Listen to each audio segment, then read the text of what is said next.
mu'tazila qawarijin mu'tazila nyafo ko kabaira junbutigi ute hakkilina kelenna kabaira junutika ka kola ka jinya nyanama jinya kola qawariju ko junubu batigi be kafiri ajoli boni dagara fagali dagara kanna furo dagara nye bo ode ya to jinya silama jamana kam masakin munun be kabaira junubu ke ko kafiru de do ubake ku kele ubake ku kele ube murtu kama ube manifesto ko kama ube marasu ko kama wote qawariju yawa parce que wulu kafiriya wulu ko silama kabaira junubu tigibe junuba tigibe kafiri munna mu'tazila wo fana be wuli famaw kama ube murti famaw bolo mais wulu ko kabaira junubu tigi de manjilati bayna manjilatain ite mu'mine ite kafire wulu me kafiriya ika jinya kirula wulu ma ko ko ite mu'mine ite kafiri fana mais munna wulu fana be fama kele wulu ni qawariju be benna fama kelela ani ka murti fama kama parce que qawariju fana ka aqida kono ukata sira kono ko al amru bil ma'ruf wa nahy anil munkar wayre fama keleinde wulu fama kele min babil amru bil ma'ruf wa nahy anil munkar man ara minkum munkar falyughayyiru bi yadihi mu'tazila fana ko al amru bil ma'ruf wa nahy anil munkar wayre fama kelelide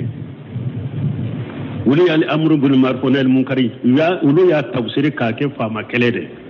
kamurti fama kama da ku kele ku boye wodi ato nin jama kulu fula be fama kele donc munum fana be jamana kono haru nu lute do te min firiga wire do me fama kele mum be jamana kono ni ya ko hari doni ke ba chama ye ko mo manka murti kama iman ko kele be mum fo al amru bil ma'ruf wa nahy anil munkar ko bode fo ube ko cide nyere ko manara minkum munkara ni nyam mu'tazila ka krinawde parce que nima akhida nunun kala droit mani ibeta ewa aqida bida aqida sira jugu bado taybe barake nayka dina kono ni hadisa wiye kasro fahmu qatiu qataw tabi boloy ka fahmula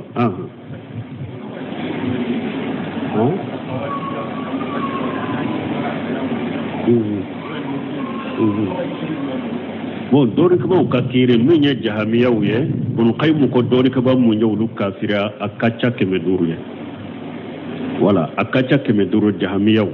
me firqaw to ko me la shara no few uru ya firqatun dalla me mu la bo islamiya kono qawariju sosole bola dori ko ba bolo dori ko ba do ko qawariju uyu kafira do mu kafira hari ali ibn abi talib tumami uya nyininka akufaruhum ko ali ibn abi talib ma yala qawarij lu ya kafiru ya ako min al kufri faru ako kafiru te parce que bonila kafiriya denye o de bilanni wala me cheikh ibn baz aleka fatawa do ale be qawarij kafiriya ibn baz ya be qawarij kafiriya ka fatawa la ko parce que ciden ko ku boy bo silamiya kono ko min ni binya kala ke ka penso ko abaso ko ka bona ko fela chokomi donc on a délai là on a ñono bomba ju bu kafiri aka fatawa wala mais doni ke ba ko rima be qawariju ka kafiri ya lila mais jahamiya ko no lu kafiri doni ke ba yewlu kafiri ya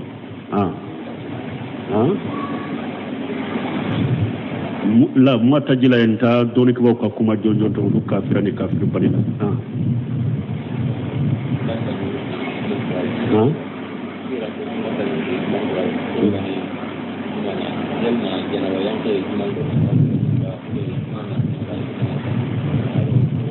Timani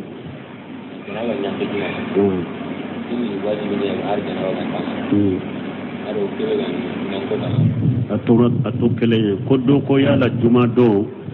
ka janaba ko har ni janaba ta wajibi do la juma do minye wajibi ka juma ko li usulul jumatu wajib ala kulli muhtalim wa har yoro so di bana do ko juma ko li wajibi de cheka ni beta juma la do ko ayi sunna de do so li bala me janaba ko li inte wajibi ka foni janaba bila ni janaba ko ni bila janaba in ko li ka wajibi me ni janaba tila donc ibe se ka juma ko niya ko koni janaba ko chogo akani niya ko sana ki faribe ko hari nima ko janaba ko chogo juma ko li sosoli bodela do ko wajibi do ko mustahabu mais ni janaba tila janaba ko li inti ka wajibi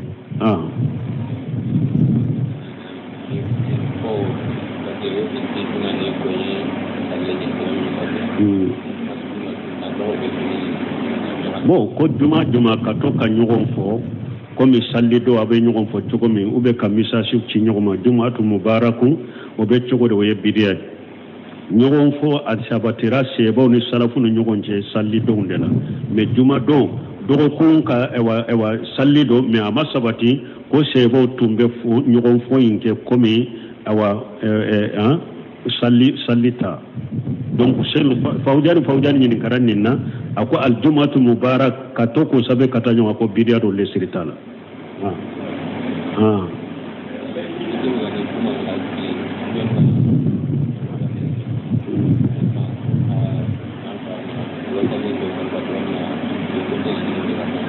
bon comme mo munum be moton garadi juma do be sallini jamae wa ube sallu dama na ya suru ni salli jora ube se ka salli chogola no nyaabe moto wala ube salli jamano fe munu yere ya do ambe yoromi na an ko ni sallira jamano fe dro moto be sunya wala ulube moto kolosi ni salli banna ulube salli fana salli mais akana ke uluka dada juma nu be nin chogo kede uba bo nyoko koro ni juma ni do yake juma wure do ba ke o chogola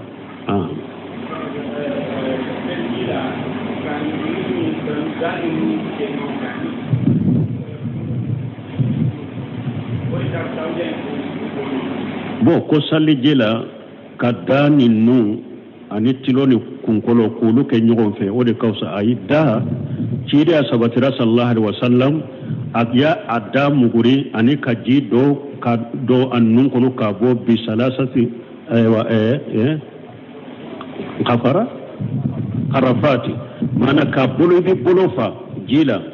ka idda muguri ka do idda kono kabo ka do nun kono kabo siakele ibe sagi ke bolo fa jila ka do da kono kabo ka do nun kono kabo ibe sagi ka idda fa i bolo fa jila ka do da kono kabo ka do nun kono kabo ni sabatira ciden bolo nun ni da ewa data metilo en koni ali ujinaini miras tilo ni kunkolo de be nyogon fe ni ku salo ni ji mununye musuma yam min be toy bolo wala ibode ke ku tilo salo tilo be konte tilo fula be konte kunkolo de la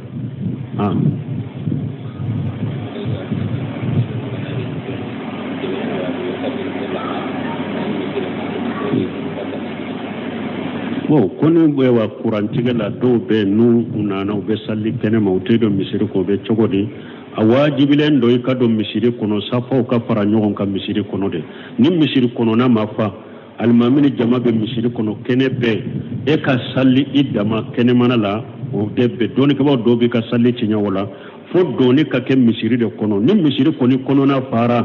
mugo min bora kene ma safo bora kene ma basi tala ka salli kene ma mais ni misiri ma fa abe do misiri de kono ka salli ka fara nyogon ka misiri kono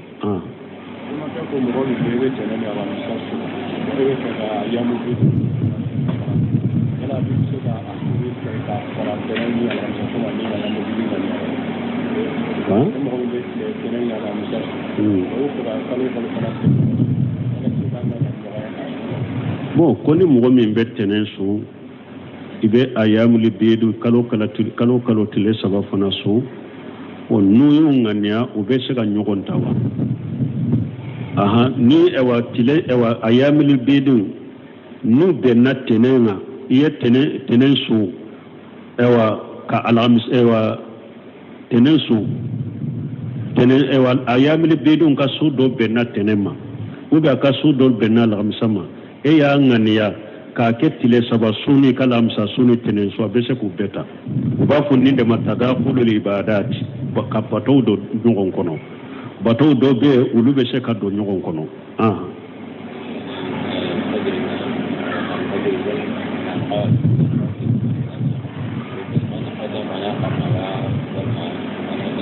bo kwara ka tal fajiri hadisaw nana ko ciden tumbo nogoyade ko be fata doronde kalaba ube ba ke chogodi anyen nim perepere la cige dersula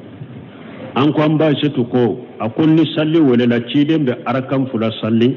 arakatal fajr abu nogoya fo ale ba fo yala ye fata kalaba uba ma fata kala tellement que ciden tumbo surunya ku nogoya men nin korote ko ciden tunte fata kala donc ni mogo munun tara ni nofe do tara ni hadisa de nofo ko rakatal fajr ko fatiha doronde be kalala ko parce que ambay setu ko ale tado yala cirenya fatiha kala uba ma fatiha kala ko sika kera fatiha kala lina kala balena yoromi ko sora wore ma dawka do be tanini hakilina ko rakatal fajr fatiha doronde be kala te kuma sahalenye donc ciden kadisa sahalen nana rakatal fajr arakam fulo fatiha kofe ayo qul ya ayyuhal kafirun ayo kala kafara arakan fulanna fatiha kala nin kofe ayo qul huwa allahu ahad ayo kala kono o sabatira ci da nyire bolo donc hadisa dola fatiha kofe qul ya ahlal kitab ta'alu ila kalimati sawa'i bainana wa bainakum o kalana ewa arakan fulanna fatiha kofe ewa qulu amanna billahi wa ma unzila ilayna wa ma unzila ila Musa ila akhir al-aya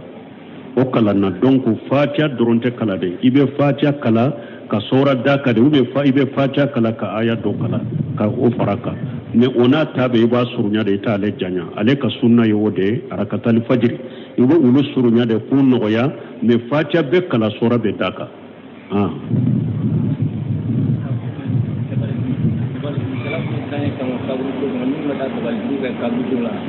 donc avec la kaburo gardien ita ni farma do daga o ta ka sura para gara o da ko ni ka tam ni kabura avec la kaburo gardien ita ni ta ayre bo ko ewa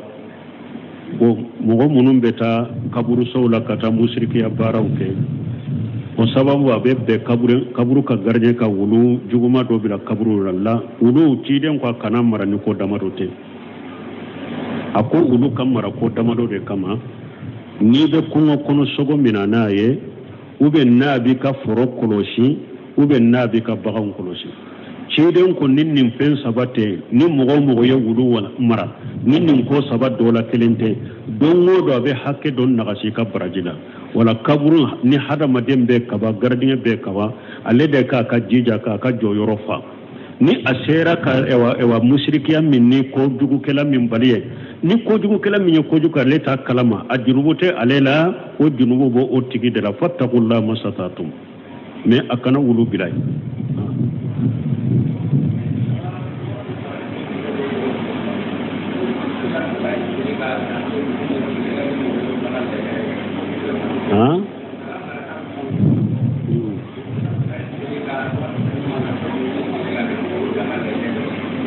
ko saga woro de be wulu bolo ko abe daga u ka saga woro in fere ka a wori do misi do la mo wolon fula ka jala ayi saga woro u ka di mo ma mo kelen ki ka saga faga o de kanyi katime misi saraka mo kelen yere ki ka saga faga ye o kausa misi sarai donc u ka saga woro in di mo woro ma kelen bi ka saga faga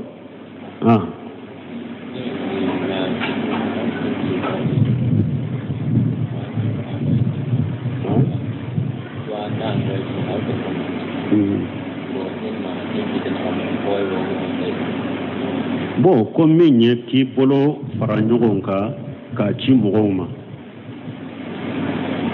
pour a taamansɛnw bɛ telefoni kɔnɔ taamansɛn caman bɛ telefoni ninnu kɔnɔ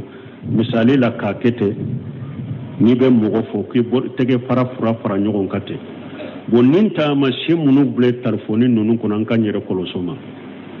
dɔɔnikɛlaw ye fatawaw kɛ a kelen bɛ telefoni ninnu kɔnɔ kafiru de ka kɛwalew de kafiru ka baara dɔn a dɔw ye kafiru ka ɲɔgɔn fɔ cogo de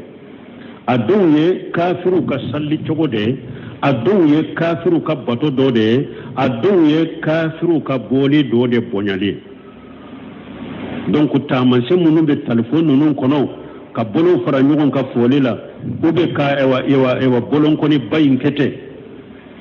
u bɛ k'i bolonkɔni in kɛ ten nunu nye yahuda ni nasara ka foliude ci dan ko an kanuke ube nyeju ni banni kera foto munu kunkolo foto munu be nyeji be bo ube ado be nyekele jibe bo ube ado be aba nembo wuru na nyogona kacha donc doni ke baga ye fatawo ke mogo kan nunu aramudu munu fulen ni nyeta manse munu fulen ni silamo ku shembo uchilila utebbe silamiyama kafiri ta manse udero ewa hari dusukun ta manse fule alifarauna firawuna uluka bato parce que bato ewa bori chaman de bu bolo dusukun ta manse munye bolo ko ilahil hubbi wala ko o ka bato fe minye ewa kanu bato fe ta manse de dusukun nye bolo mana mushrikiya de do hari dusukun min fule namba ci nyogonna an ka dabila de alla nyini firawuna bolo o ka boli do de do ko kanu boli wore nin ta manse ye ubo ta manse nke ode donc la silamu ku yere korosi nonuma u keli tebe silamu ku yere korosuma donc munye ka tege fula fara nyogonka ube ka kore keni bolonkoni bay ube bolonkoni kele nunu nye nasara u ka ta manse ude do ado yu ka sallu ye ado yu ka bato doye ado yu ka nyogon fo doye ado yu ka bori ka bonya doye ciden ko man tasabbaha bi qawmi fa huwa minhum akone mo munum bonko nyogonya ye wulu dede nasara wu yenni kafiru yenni bedda bo ube silamo fili chogomide nimbe dabora ube silamo fili chogomide sobe bunumbaji nyinin kara kunkolo foto nunu dota kunkolo foto dobe nyeji bala dota abe nyeji abe kasini nyekeleye dota aba nembo dota abe yele bunumbaji kon nunu bedo foto haramu yelende kono ako foto mi haramu yarade foto tam mi haramu yarade ani foto munu haramu rendo ako nunu bedo odo kono atebbe mo ko ci mo ma foto de do haramu de do ako ni mo min ko foto te akwa ci atigi ma ci afo parce que new bula tilo be do wula numbe do wula daw be do wula foto de do atebbe mo ko ci nyoma buna basi ya fo ako as-surat ar-rasu as-suratu ar-rasu ako niya e foto yere ko kunkolo de do bo nin kunkolo tamanse munu fulen nye silama o ya yere korosuma silama fana fule sen ni banni kera min banna uba foto bila aka sanga fo koro wotebbe ube ni min banna ube nyeji nin kunkolo ma nyeji la mabila sa ewa aka fatul kibariya foli koro haramu do atebbe de ube do be fen fima do bila nofe fima kakai karanfi dole ko bawo nyin karan nimbela sawu sila bon temiya ko ni fatul kera ko finwo fembe ke sababu ye ka hada madun dusu kasi wuli ube ka dusu kasi yira ako o bebe do naya be kono ako akera ksa ni banni de kera aw ye baytul kala do na to ka baytu ke banni rola baytun kele be ke sababu ka hada madun e wan fudunu kurakuraya bunteme ako teppe ube ako akera wajulu de sa kama jimu fatawa kono banni kera kanani wajulu kala doye wajulu kele be hada madun hakili jigi banni na kula hudunu ako teppe fimu fin ko be hada madin hudunu kurakuraya bolo kaddu sukasi kurakuraya bolo ka wuli bolo atebbe salam yala donc don ko bon ko koni ni hada madin do banna ka banni kofo erajo soso la pour mo ka mi afatura be do min kaye uba ka bal masuru kado bashi to la de min minye ka nyeji nunun bila anofe ube aka foto ube ka yere karawun fi nunun tebede silamo kan nunun da bila utebbe e watta man se chaman fule telephone nunun kono silama de ire koroshi chile ma abe nasarauta min koro donnaw min koro madon abe tara yahuda min nasaru de taya be silamo tatede man tasabbaha bi qawmi fa huwa minhu an kan yire korosuma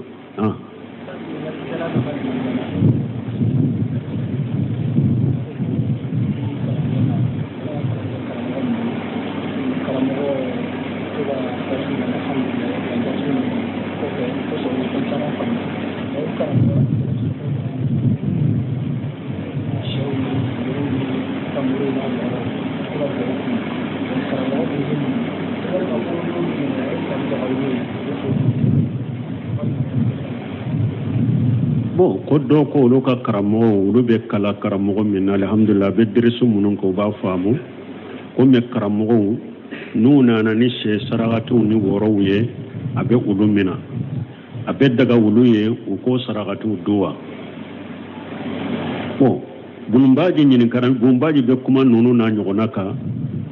a ka kitabu tawhid fatul majidu sarahu kɔnɔ a ye taaligu min kɛ fatul majidu la a bɛ kuma o yɔrɔ la yiri barika ɲiniw yɔrɔ u bɛ sarakati minnu di bɔliw ni kaburuw ma a bɛ kuma o yɔrɔ la a ko ni sarakati sugu minnu filɛ nin ye sarakati minnu bɛ di bɔliw ma u bɛ taa u dɔ kaburu la u bɛ dingiɲɛsɔnw a ko ni sarakati tigi ni sarakati nana e ma sɛ ɲɛnama de dɔn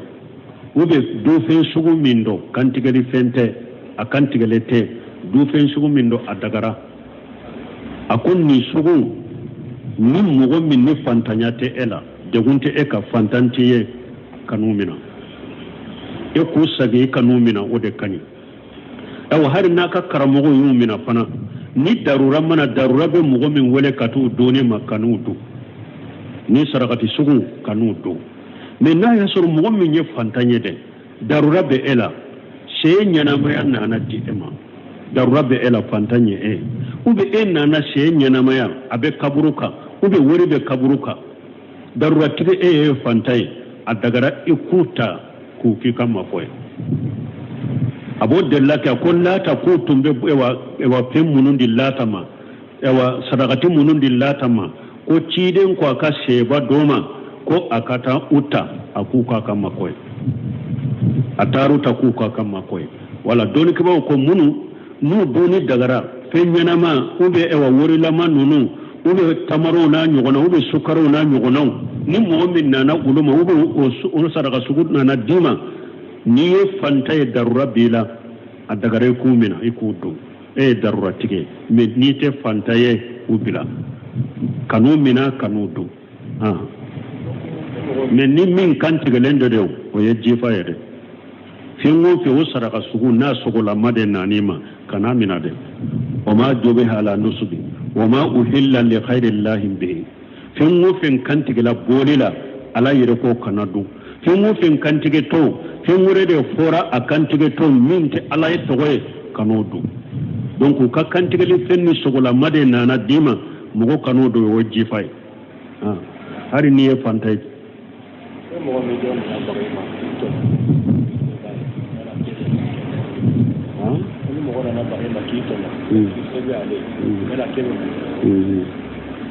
ko ni mɔgɔ min nana baga e ma ko sɛ t'i ye k'i tɔɲɔ e bɛ mun kɛ ciden ko famani afa wasilaha fa ajruhu ala Allah a ko ni mɔgɔ min yafara i ka yafali ye fɛn ɲa i ka sara bɛ ala kan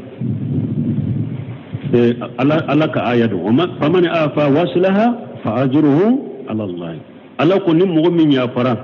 i ka yafa ye dilali kɛ i ka sara bɛ ala kan kurana kɔnɔ ala ko idfa billati hiya ahsan fa yaj'al bainaka wa bainahu adawatun ka'annahu waliyyun hamim wa ma yulaqaha illa alladhina sabaru wa ma yulaqaha illa zu hazzin azim donc mɔgɔ min ni tɔɲana ni bɛ se ka muɲu ka sabali ka i ka ko da ala kan o de kaɲi ala ye hadamaden wasa ni ale ko sɛ de bɛ a y'a ka sɛ boli e kan min bɛ e kan i ka muɲu i ka sabali i ka ko to ala ma ala tɛ dɛsɛ mɔgɔ la koyi ala tɛ dɛsɛ mɔgɔ la ala ko wattaqu juluma fa inna juluma julumatu yawmal qiyamah a ko a ye sira tɔɲali ma tɔɲali ye dibi caman de ye a tigi kan wala a tigi an bɛ min fɔ ni se tɛ ye ni dabali tɛ ye i ka ko da ala kan i ka ala deli ala bi kisi a tigi tɔɔrɔ ma cogo min allahumma akfinahu bima shita tigi ala wasa ka bɔ karasa ma cogo min ye ala diya hasibuna allahu ni'mal wakil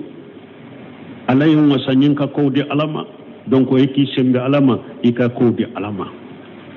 donc ni yɛrɛ ye hado taajuru sara bɛ fɛn ɲa yɔrɔ min e ye mɔgɔ ye e tɔɲɔ a tigi donna ni tɔɲalikɛla ye bɛɛ b'a dɔn nin ye hadamadenw tɔɲɔ mais aya attaché e ma dondola ka e tonyo mais e fana ye mogo minye e be se ke ka hakke mina tigila ki tajuru sarala fo abe kama nyangile ni wajule ni mogo tobe kisha toroma kana ya fa nimma de kana ya fa nimma ibi ka tajuru sarani na ke ka hakke mina ninna de ni ya faran nimma imanye udo seminu ko de fulala ka aye famani afan wasilaha akoni mogo ya faran ni mogo sugima e ka ya fa e ma dilalike ya fa min be nyale ka be dilalike o ya fa de tanuna mais mogo tonyalike la ewa aye be tonyo ka bese hakema ewa mogo si be siranye aya aka tonyalise e ma dondola e fana baka e be se ke ka hakemina la ka nyangi fo abeke sababu abe sabali abe wajun mo tobe kesi ama e kana ya fa nintigi mare min kanyi ni yorola ita sarala wala min kanyi ni yorola ita sarala mais nin ni yorote ikaya fa o de kanyi سبحانك اللهم ربنا وبحمدك اشهد ان لا اله الا انت استغفرك واتوب اليك معتزله خوارج معتزله نيافو ko kabaira junbu tigi ute hakkilina kelena kabaira junu tigi ka kola ka jinya nyanama jinya kola khawariju ko junubu batigi be kafiri ajoli boni dagara fagali dagara kanna furo dagara nye mo ode ya to jinya silama jamana kam masake munun be kabaira junubu ke ko kafiru de do ubake ku kele ube murtu kama ube manifesto ko kama ube marasu ko kama wote kawarju yewa parce que wulu kafiriya wulu ko silama kabaira junubu tigibe junuba tigibe kafiri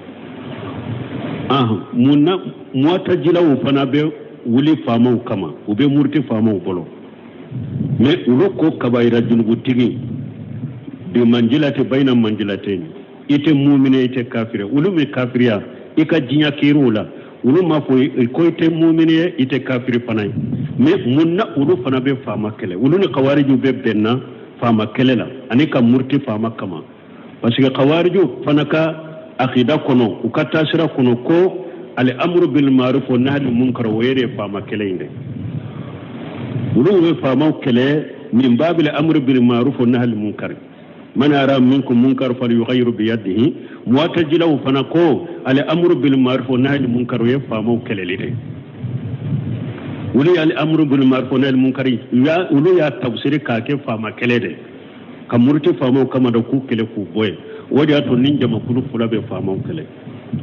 donc mun fana be jamana kono haru nu lute do te min firiga wire do me fama kele mun be jamana kono ni ya ko hari doni ke baga chama ye ko mogo manka murtu kama iman ko kele be mun fo al amru bil ma'ruf nahy anil munkar ko bo de fo ko be ko ci de nyere ko manara minkum munkara ni nyam mota jilaw ka klina wude parce que nima akhida nunu kala droit mani ibeta ewa aqida bida aqida sira jugu bado taybe barake nay ka dina kono ni hadisa wiye kasro fahamu qatu qataw tabi boloy ka fahamula